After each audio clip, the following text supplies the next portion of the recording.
Croeso i Gaernarfon, cartref Gŵyl Biano Ryngwladol Cymru. Fy enw I ydy Iwan Llewelyn-Jones a fi ydy cyfarwyddwr artistig newydd yr ŵyl a fydd yn cymryd lle yn y dref hardd a hanesyddol hon yn y canolfan celfyddydau galeri rhwng y 9 ar 20 o Ebrill a'r 2 o Fai eleni. Dros 4 diwrnod, mi fyddwn ni'n cynnwys cyngherddau, cystadlaethau a llu o ddigwyddiadau eraill yn cynnwys dosbarthiadau meistr a gweithdai, cyngherddau mwy anffurfiol a digwyddiadau cymunedol. Mi fydd yr ŵyl yn wirioneddol ryngwladol i naws. Rydym yn cynnal 2 cystadleuaeth ac wedi derbyn cystadleuwyr cyn belled â Awstralia a'r dwyrain pell. Mae yna gystadleuaeth ar gyfer pianyddion ifanc, un ar gyfer pianyddion ar drothwy gyrfa broffesiynol, a chystadleuaeth arbennig i gyfeilyddion sy'n rhoi cyfle i bianyddion o bob oedran weithio gyda cantorion ac offerynwyr. Mae croeso i bawb ddod i wrando ar y profion cystadlu i gyd. Rydym yn hynod falch i groesawu un o bianyddion mwyaf nodedig Prydain, Peter Donahoe, i roi'r datganiad agoriadol ar ddydd Gwener a 9 ar 20 o Ebrill. Mi fydd ei raglen yn cynnwys preliwdiau lliwgar a chyffroes Sergerech Maninoff. Ar nos Sadwrn, y 10 ar 20 o Ebrill, cyngerdd sy'n arddangos talentau cerddoriaeth Cymru.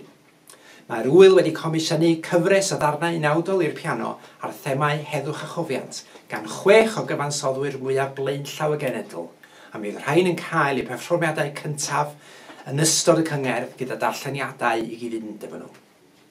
Hefyd fel rhan o'r prosiect addysgiadol yr ŵyl, fe roddir y perfformiad cyntaf o waith siambr newydd sydd wedi cael ei gyfansoddi gan gerddorion ifanc o ganolfan gerdd William Mathias sy'n seiliedig yma yn y galeri. Ar ddydd cyntaf Mai, awyrgylch a hwyl y fiesta sydd i'r gyngerdd nos, yn cynnwys cerddoriaeth ar draws y byd, waltzes o Vienna, samba o Brasil, tango o'r Ariannin, Baba the Elephant gan Francis Poulenc a cherddoriaeth George Gershwin. A mi fydd y piano ar y llwyfan ochr yn ochr gyda cantorion, offerynwyr taro, llefarwyr ac ambell i ffidil.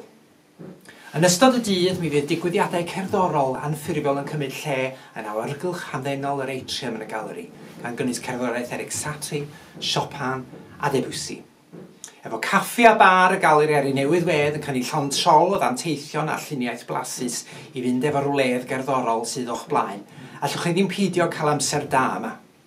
Edrychwch ar yn gwefan ni am fanylion pellach www.pianofestival.co.uk a gobeithio'ch gweld chi yma yn yr ŵyl yn Ebrill a Mai.